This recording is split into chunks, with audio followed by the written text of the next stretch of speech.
All right, ladies and gentlemen, we are back. This is James Lantine with Magic Talk. I am solo in the studio. Well, I was going to be solo, but we had a surprise guest drop in. So we will get to that right in a second. But today we are going to be talking about why so many magicians seem to be turning to the internet to reveal secrets.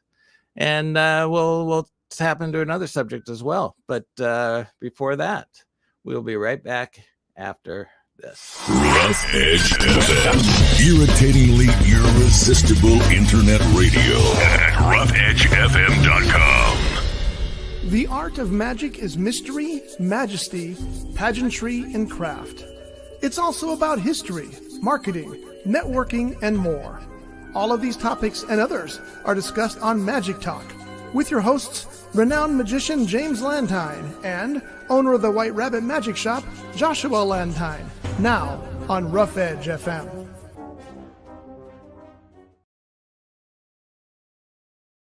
That would, my gosh, I can't hold that button down. That would be a big on Joshua because he is not here. He is sick, staying home. Actually, he's not sick. He's sick, his baby's sick, and his wife is sick. So they're all sick.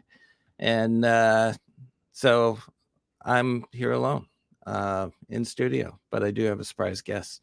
So I'm going to bring him right out right now. This is, this could be another Joshua, a little bit. So here he is. This is Magic Man Bryce. How you doing? I'm doing amazing. Thank you for having me back. Yeah, no problem. Hey, so you have the beard, not quite as long as Joshua's. Very true. Very true. Not quite as tall as Joshua. Very true as well. And not quite as skinny as Joshua. Very true. So I'm Joshua, except for those three things, right? Yeah. Okay, great. Yeah. As long as we have that covered. Yeah, good.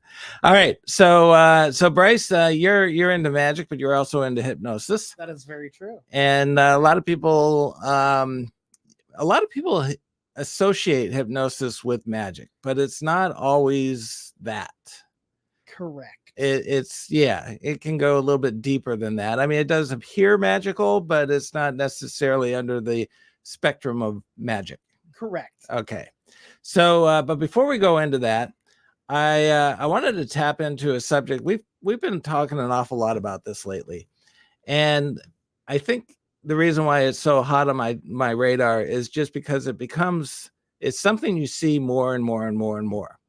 Now, in the old days, in the infancy of the internet and YouTube and all that, you used to see magicians that would go online and they would reveal a secret, or it'd be some hack or whatever that's out there doing his thing and saying, oh well, this is how that's done.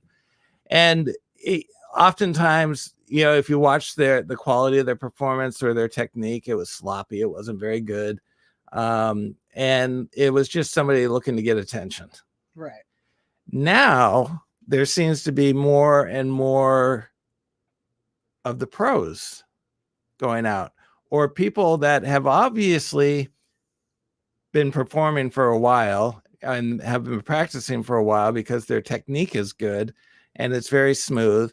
And now all of a sudden they're out there revealing secrets. Yeah, I've seen that all over the place. YouTube, Facebook, TikTok, Instagram, pretty much any social media, you'll be able to search up magic tricks revealed and you'll have a lot of them just at your fingertips. And it's insane to me. And it's not just by people that are, couldn't make it as a magician and they're disgruntled. It's by actual professional magicians that are well known in the community. They're actually revealing these effects. Now I know I'm like 90% confident that I know why. All right. I want to hear your reasoning. And so you can make far more money by being a creator, a content creator, or what's the other? Social media influencer. An influencer. Like yeah. Yes, I hate that term. An influencer. You got some kid that's right out of high school and does stupid pranks and he's a influencer. Right. What are you influencing? Bad behavior? Bad behavior and being a knothead. Right. So these guys when you're an influencer, or I'm going to say when you have a good following or a huge following, and your videos start getting 23,000 views and 500,000 views and 1 million views. I mean, there are videos out there that get 5 million views. Right. And not only that, those videos are then copied and pasted all over. So then more views of copied videos are going all over the place.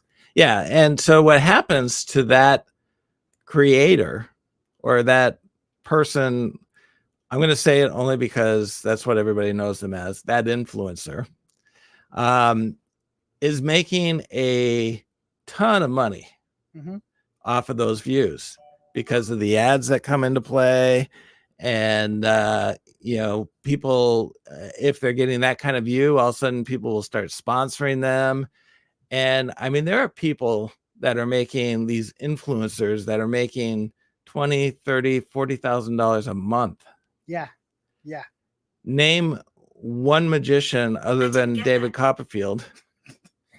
See, Siri doesn't even know. I'm not asking Siri. Why? Siri should not even be listening because I have to click the button for that to happen. Somebody hacked into my phone now. Exactly. They're getting they're upset with me, and so I'm getting hacked. Oh, jeez. So anyway, I got a few buzzwords that I really got to eliminate from my vocabulary. Okay. One is so, another one is basically. Bad language. See, I'm a bad language influencer. Regardless, those people, aside from David Copperfield, name me one magician who you think is making $40,000 a month. Chris Angel? Maybe. Oh no. Shin Lim? Probably.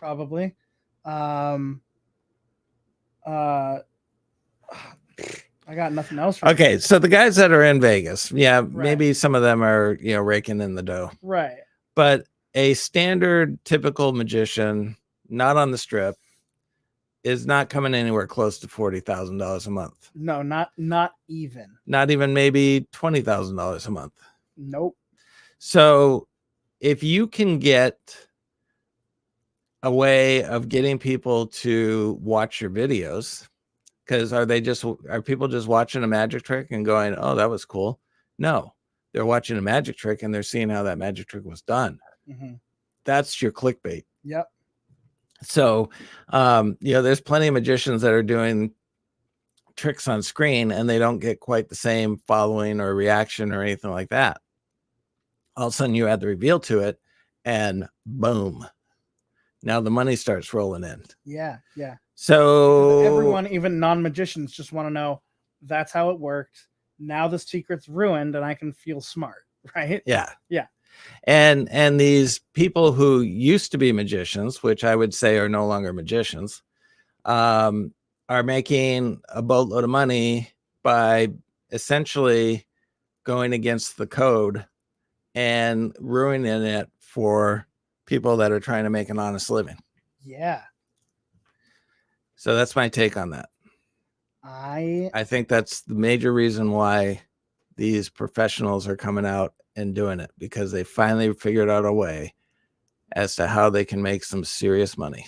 Especially with technology advancing and new apps and new forms of mediums to post everywhere. Right. Of course, they're going to be doing that everywhere. So, think I'm right?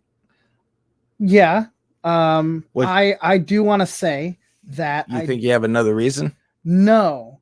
Okay. I don't think that's the reason that the big names are doing it.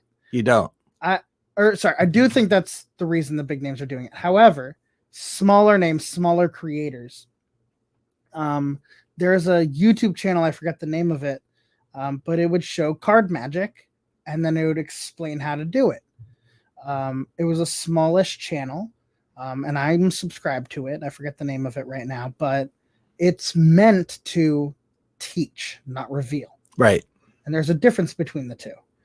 Teaching is like, this is how you do it, and now put it into application, whereas revealing is just, here's how the secret's done, have fun. Now, do you have to go behind anything in order to see it, or is it just out? It's just on YouTube.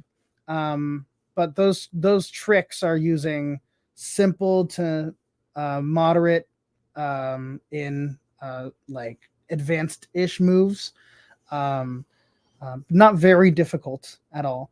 And it's just, I think it's a better medium instead of just exposing the trick, actually teaching it. Right. Because then there's going to be those people who are like, okay, now I know how the trick's done. And then there's going to be those people who are, wow, that was a really cool move. I want to incorporate that here, or I want to do this whole trick, or that's a good trick, I'm not going to use it, kind of deal. I totally buy into that.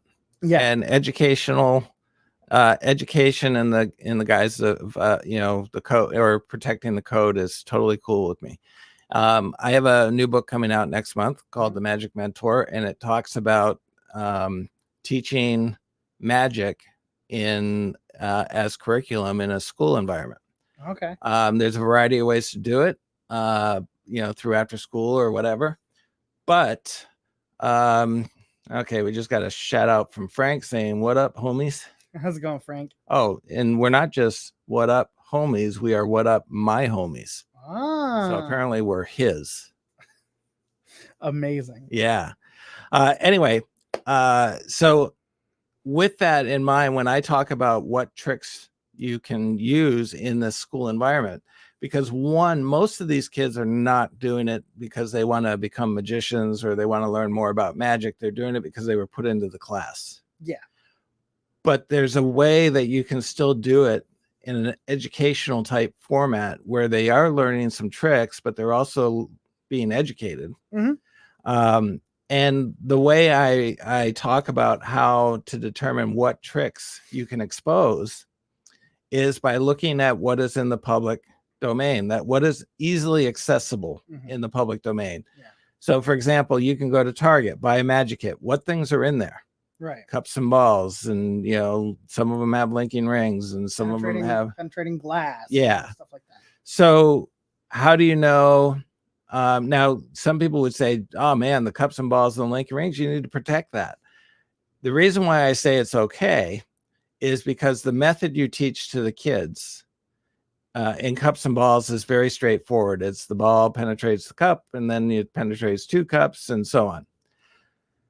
If you watch a professional handle the cups and balls, that kid is going to look at that and go, what? Yeah. How did you do that? I can't do that. I've had kids who go, I have a linking ring set in my kit. I know how you do it. And I just look at them and I say, do you really think the rings that are in your magic kit are the rings that a professional magician uses? And do you also think, can your rings do what I just did? And, their answer is no. So Right. they still have that sense of wonder. Yeah. Because it hasn't been taken away from them, because even those effects are used in a professional environment. When you do it in the magic kit level, you can still protect the code. Right. Frank is talking about the ball and vase and the princess card trick. Yeah. The ball and vase. I mean, again, I've seen some professionals do the ball and vase. It's like, wow, right. That was amazing. Yeah. And the ball and vase is typically not something you would find in a professional's toolkit. Right. It's a way to learn the basics. Right. Those kits, I had a couple of them growing up. They taught me the basics of, this is misdirection. This is how to use cover and concealment. This is how to get the basics of any magic effect and being able to use your skills correctly throughout any medium. It's just giving you the basics. Right. And so through that, you can, you might encourage 1 or 2 of these kids to take magic a little bit further. Mm-hmm. But anyone who goes into like a school environment or a summer camp or anything and starts teaching, the double lifts and all this kind of stuff, then it's like, wait a minute, now you're going a little too far. Right. And the different card sleights that are used in major techniques, it's like, okay, that kid is not going to protect the secrecy of the code or the integrity of the code like you are. Right. And I always tell people, whenever you go in to teach a kid, whether it's a summer camp or an after school program, you always assume that as soon as that kid leaves the classroom, that trick is being exposed to all their friends. Mm-hmm. And so, how do you justly do that and still feel okay with the integrity of the code? And that's one of the things that I talk a lot about in this book. Right. And so what in the guise of teaching, I totally agree. Mm-hmm. And if these guys are, they're not using it as clickbait to try to update their views, they're simply trying to use it as an educational platform. We do a similar thing. All of ours are behind a wall, though. Right. So we have to provide you with the access to be able to get into that part of the site. Yeah. Some people don't have that sophistication. Bring that mic in a little bit closer to you, just so it's more in front of your mouth. Fair enough. Gotcha. Yeah. All right. So we're going to start a dialogue on public speaking 101. But yeah. Anyways, good Lord. If you need to say furthermore, like that sounds, but then again, don't use it too much. Yeah, I know. Somebody needs to put up like a chalkboard and we just start making a tally. Tick marks. Yeah. That way, my mom did that to me one time. And I was doing a lecture and she's in the back of the room ticking off something. And I'm like, what the heck is she doing? It's like, so basically. Oh no. I would say so basically. And during break, she showed me and I went, oh man. So now after break, I'm trying. So come on. Thanks, Mom. I totally got tongue tied after break because I spent 100% so much time trying not to. Because now you're thinking about it. Yeah. But anyhow, that is my take for what it's worth. But I do think that a lot of these people that you may have even admired as magicians are now turning to the dark side, and it is purely monetary, and it is purely because they can make a heck of a lot more money doing that than they can with the integrity of magic. Exactly. Yeah. And that's my view, and that's my point of view from this side of the desk. I have no idea. I don't know, man. All right, we are gonna do a item of the week. Is it good? Should I buy it? Does it suck? Did I get ripped off? Is it more of a craft project than a magic trick? These questions and more answered now on the Magic Item of the Week here on Magic Talk. Okay, so the magic item of the week is Phantom, the stage version. Ooh. So not gonna say it. I didn't finish it, so it doesn't. You just extended it. Yeah, I think that counts for something. I forgot the English word for it. Now you look bilingual. I don't understand. Oh, for it, like so. Maybe. I'm not sure. It just came into our store. It is still in stock, and it is a pretty darn good trick. It really is. I really like the trick personally. It is beautiful. It is very sophisticated yet simple. Yes. And works pretty smoothly. It does, and it gets really good reactions every time. And it's very deceptive. Very deceptive. It's very easy to end cleanly, if you know what I mean. Yeah, the nice thing about Phantom 2 is you can literally turn this thing all around, so it doesn't look like there's anything awkward about it.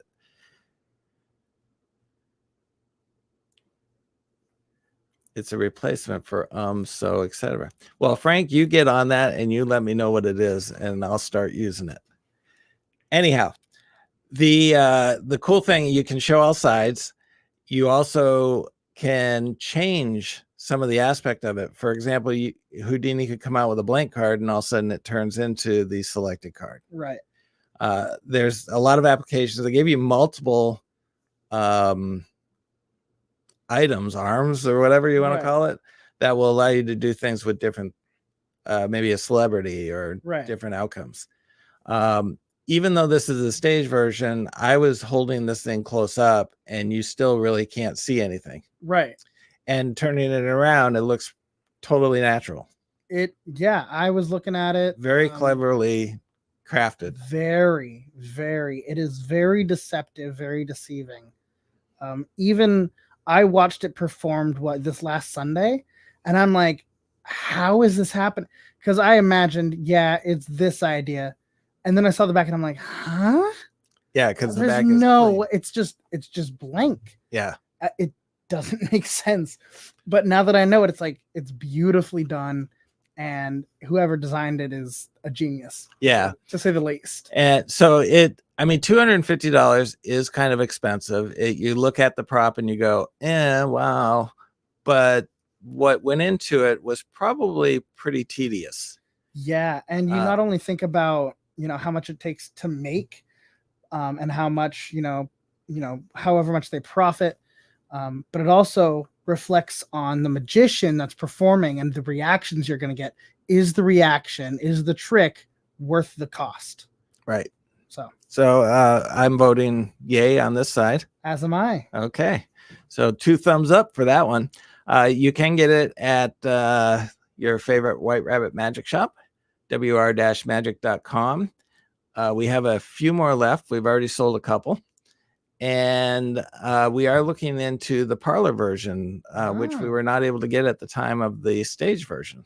So I'm kind of curious as to what the parlor looks like. Compared to the stage, how much smaller is it? Maybe it's a 5x7 picture. I'm not sure. Oh, it's significantly smaller. We'll have to see. Exciting. Yeah. So we'll check that out. But for now, the page version is there. And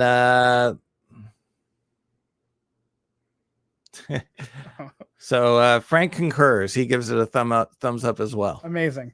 There you have it.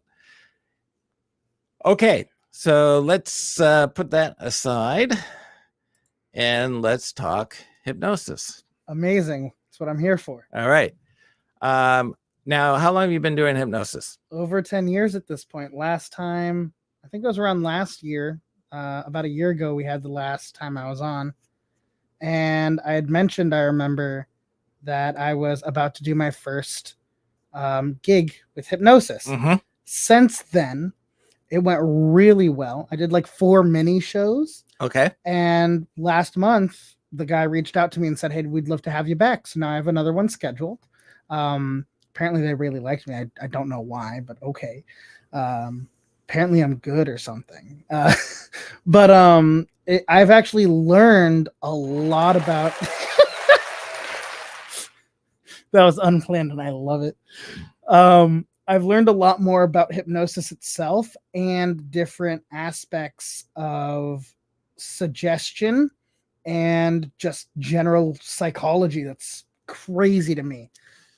Now, I know a lot of people, there are people that think hypnosis is a trick. Well, yeah. And that it's all staged. Mm-hmm. But there are people who do fake it. Well, yeah. But a good hypnosis or good hypnotist tries to weed those people out. Yeah. So the way I look at it is I start the show. I introduce myself.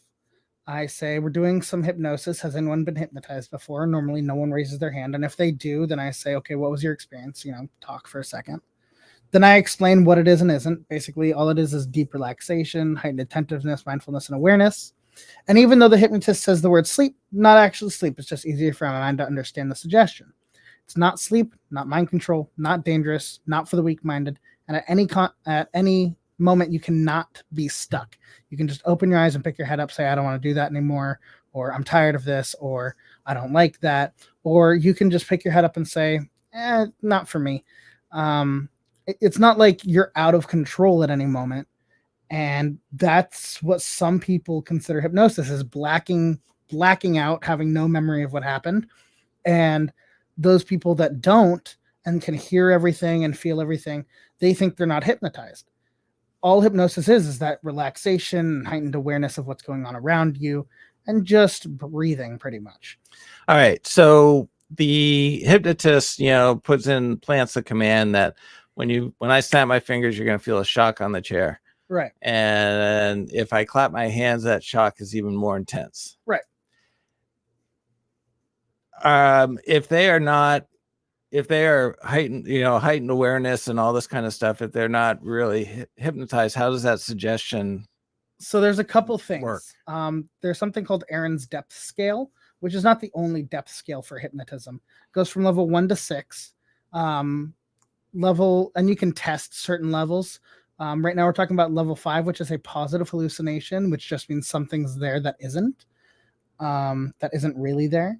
Someone who's a level 5 will 100% be able to feel that electric shock. Or for example, if you have them put on a hat and then you snap your fingers and it catches on fire, they'll 100% be able to feel that fire and they'll react accordingly.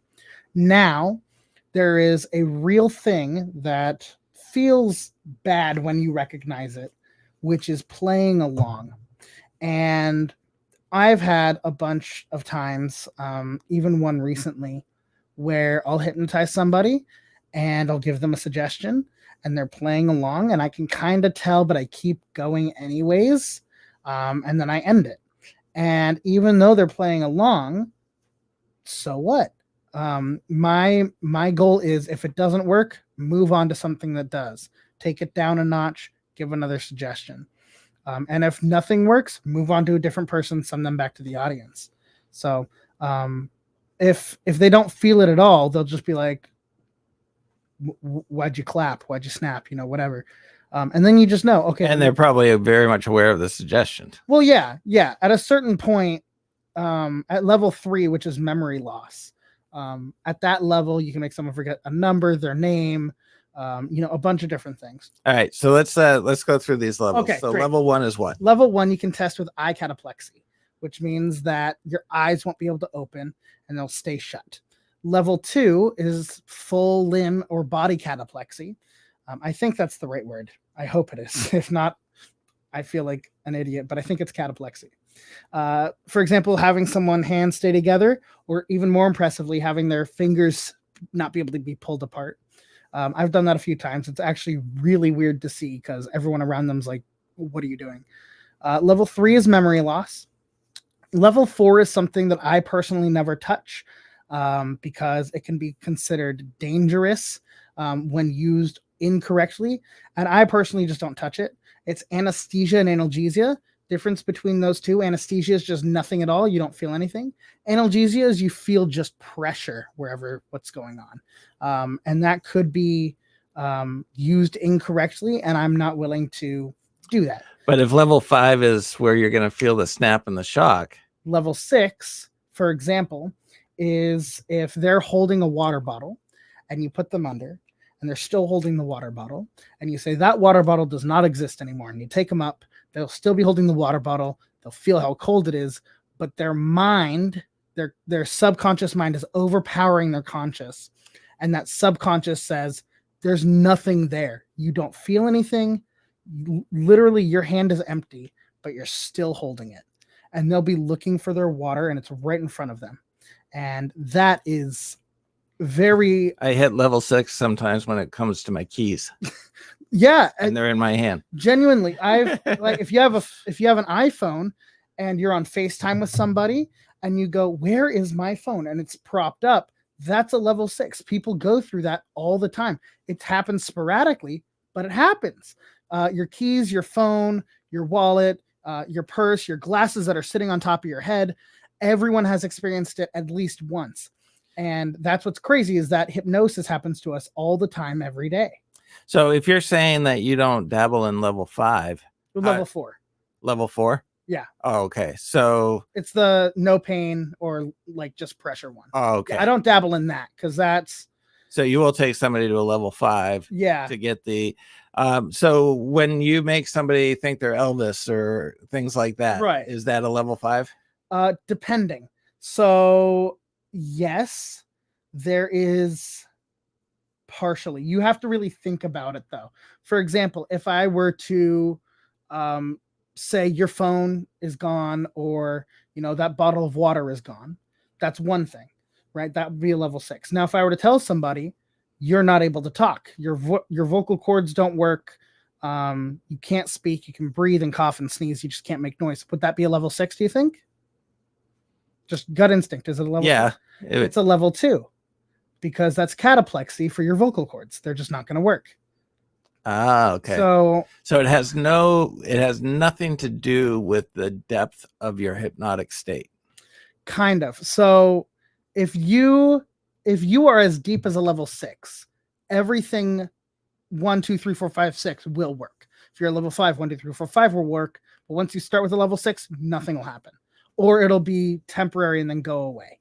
I don't test for level 4. I just jump to 5, and if that doesn't work, another 3 and below. 3 is normally where you start having fun or educational and edutaining, as some people say, because that's when people are like forgetting stuff, or you can take someone's name away and then you can literally tell them, oh, your name is Jessica, right? And his real name's like Robert. And like, oh yeah, it's Jessica.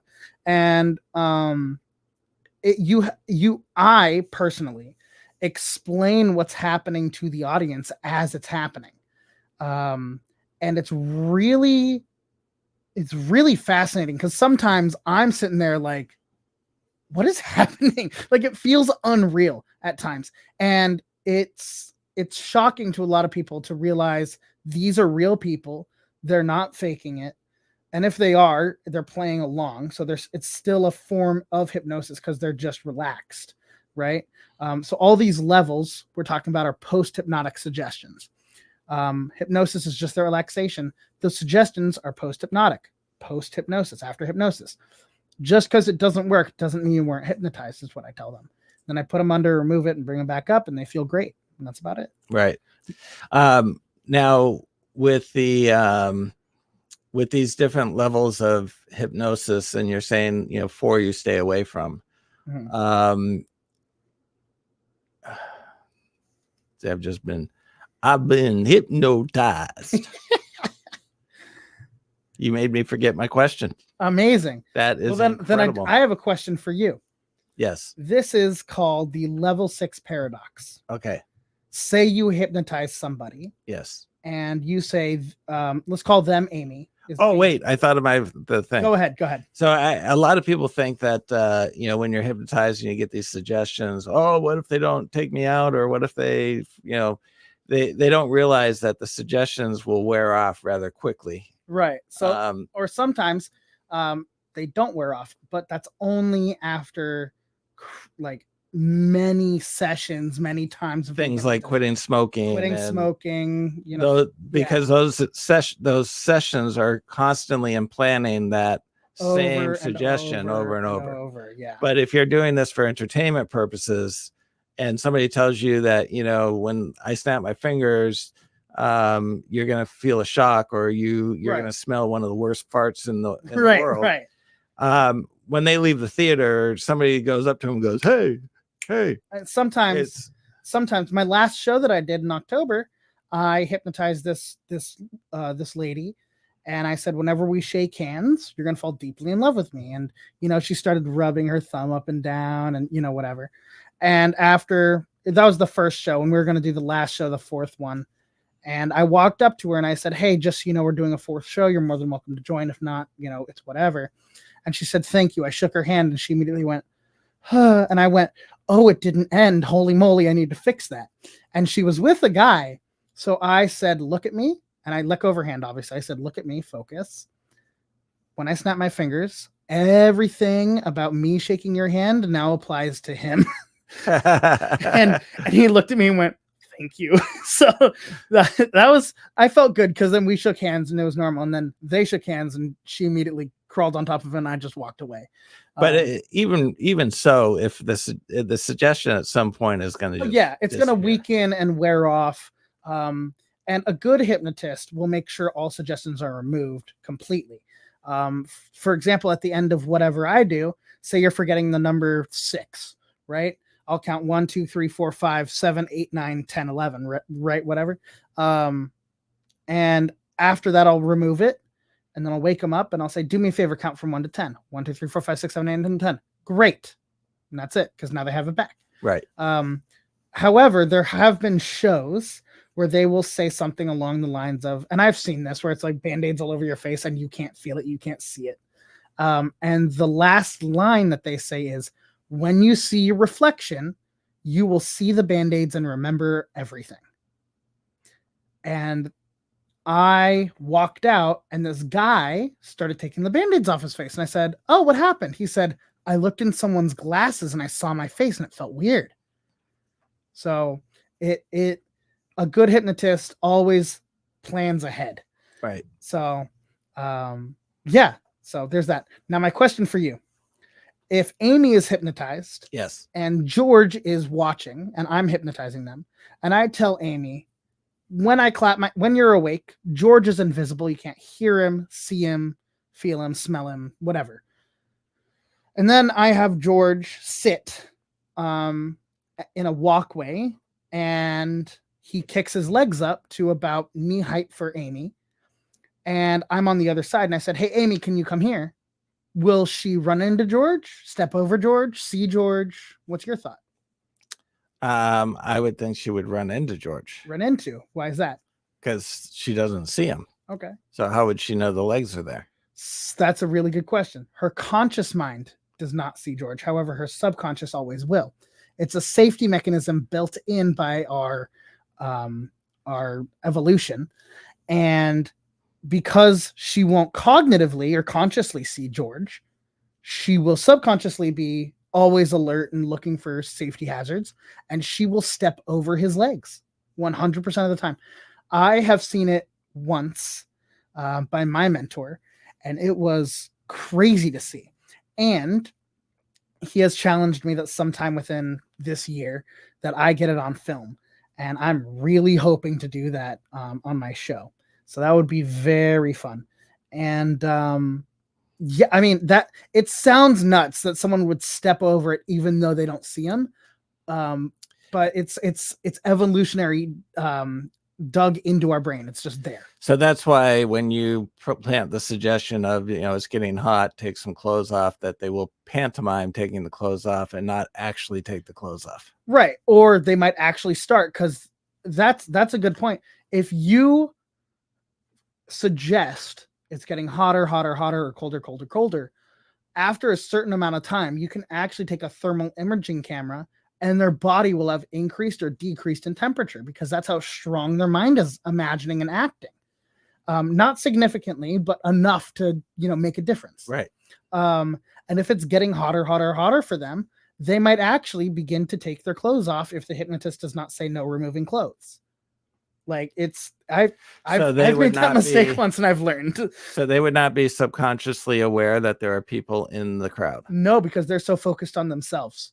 They're 100% focused on themselves. Okay. It's the same reason as, you're like, if I were to the opposite is also true. If you have them focus on the crowd for whatever reason, say the crowd is now naked, right? They're focused entirely on the crowd. Same thing. Now the roles are reversed. Now you're naked. They're focused on the crowd watching them. Now, if you're just having them forget a number, forget their name, they don't care about anyone else because it's happening to them. Obviously, they can still see and hear the crowd, but it doesn't impact them enough. Right. Yeah. So what do you say to the people? I used to, when I was training back in my early 20s, I used to tell people that you'll never do anything that you wouldn't otherwise do. Right. So you're not going to go and commit a murder. Right. You're not going to go and strip in front of people. Right. But you're saying that there is a possibility they would take their clothes off. Well, if that's what they want to do, if that's what they would do, then they're going to do it. Okay. It all depends on the person. There is a point to be raised, possibly for another time.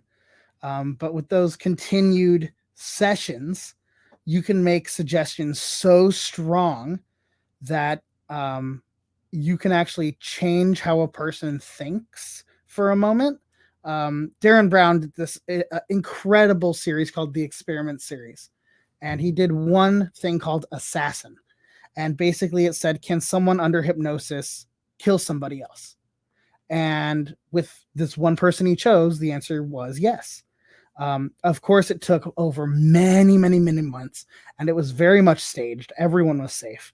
And it took so long, but it was possible. But now this guy's an assassin. He didn't realize he was. He was hypnotized. He had been pre-programmed when he saw this specific pattern, his memory would go blank.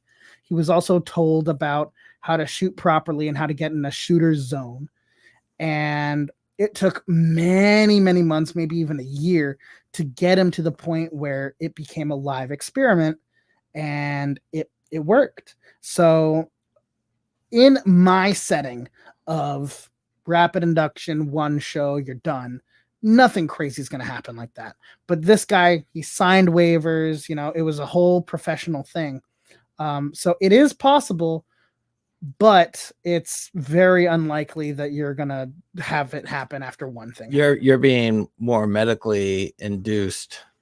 Yeah. It's a therapeutic sessions. Yeah. It's not a one and done. Right. If you go see a hypnotist at the Renaissance Fair or, at a show, you're not going to commit like a crime.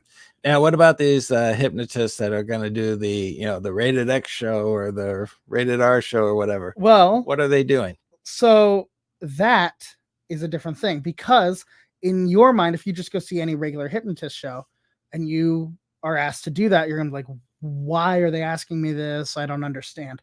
However, if you sign up to go to this rated X or rated R show, you already are pre-programmed initially as this is an adult show, or this is a very adult show. And it's like you have already accepted that there's a chance things could happen. So in that way, it's like, you don't have to be hypnotized if you don't want to. You can literally tell yourself, I'm not going to be hypnotized. And it's that easy. But if you're on stage, you've kind of already accepted, yes, things could happen. And if I don't want it to happen, it doesn't have to. But it's easier for that to happen because you already have the prerequisite of it's a X or R rated show. Right. So what typically happens in those shows? Have you ever seen one? I have not, nor do I want to watch, because then I'd get too many stupid ideas. So all right. I can only imagine what those people do. Yeah. All right. Well, very interesting stuff. Thank you. Appreciate it. But with that being said, we're going to say goodbye. We're at the 45-minute mark. Really? That fast? Yeah. All right. Yeah. Time flies when you're having fun. Maybe you were hypnotized. It could have been. Very much could have been. I felt like 5 minutes and we're already here. Yeah. So did you do something? I can't say. Okay. We're keeping secrets. We're not revealing that stuff, remember? Come on. Nice. Anyways, thank you all for listening. I hope you guys enjoyed the show. Joshua will obviously be back next week. Maybe. We'll see. Maybe. I'll be here as a backup in case. Okay. There you go. Anyway, guys. Anyway, now I'm doing anyway. All right. So good Lord. What is happening? We got to get you different keywords. I should have a list so I can say so and then cross that out, and then I can say basically and then cross that out, and then I can say anyways and cross that out. Yeah, and then you just work your way down, or you have like an allotted amount. Yeah. Right. Yeah. It should be like 5 so's, 7 anyways, whatever. Yeah.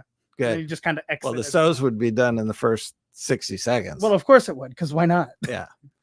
But thanks for joining me. Thank you for having me. I hope you guys all enjoyed the show. We will see you next week. Thanks, guys. Abracadabra, hocus pocus, presto. Pick a card, any card. Some words are magic. They sparkle with the promise of something wonderful. But they're still just words until you add that something wonderful to the mix. And that's what you'll find at the White Rabbit Magic Shop in Santa Paula.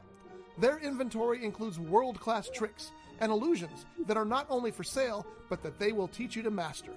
In addition, White Rabbit Magic Shop is world-renowned for its amazing collection of bicycle playing cards, with nearly 500 decks in stock. So, if you're serious about magic, then say it with us.